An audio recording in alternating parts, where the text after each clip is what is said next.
اور صحابہ جو کہ واقعتاً سچی محبت کرنے والے تھے.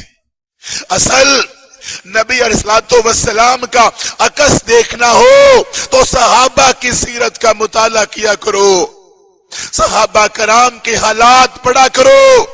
کس مٹی کے بنے ہوئے لوگ تھے, کس طرح اللہ کے نبی علیہ السلام سے پیار کرتے تھے, کس طرح جانے نشاور کرنے کے لیے تیار رہتے تھے, کس طرح قربانیاں پیش کرنے والے تھے. ان کے تو دل بڑے پاک تھے, زبانیں تو پاک تھی, اور دل کا پاک رکھنا بڑا مشکل ہوتا ہے.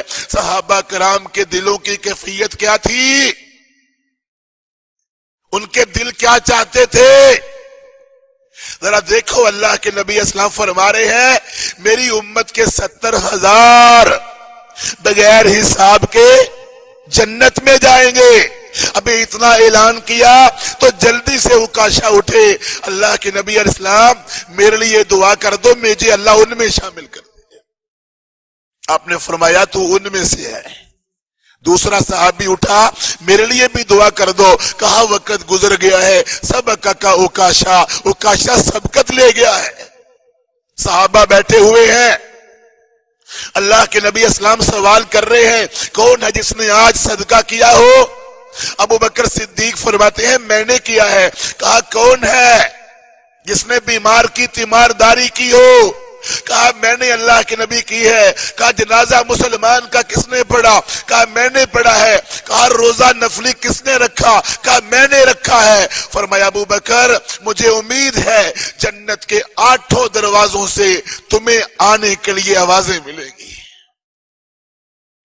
دل کیسے پاک تھے کہ روتا ہوا صحابی اللہ کے نبی علیہ السلام کے پاس آتا ہے. اللہ کے رسول دنیا میں جب دل دکھتا ہے, دل اداس ہوتا ہے تو آپ کی شکل دیکھ لیتا ہوں, گھر سے بھاگ کے آپ کے پاس آ جاتا ہوں.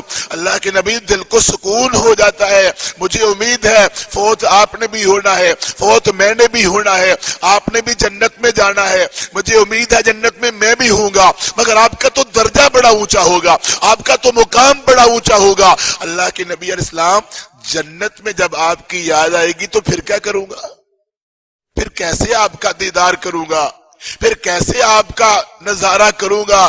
تو نبی علیہ السلام نے آگے سے فرمایا المرء مع من حب, اور مجھ سے محبت کے دعوے کرنے والے جو جس سے محبت کرتا ہوگا جنت میں اس کے ساتھ ہوگا.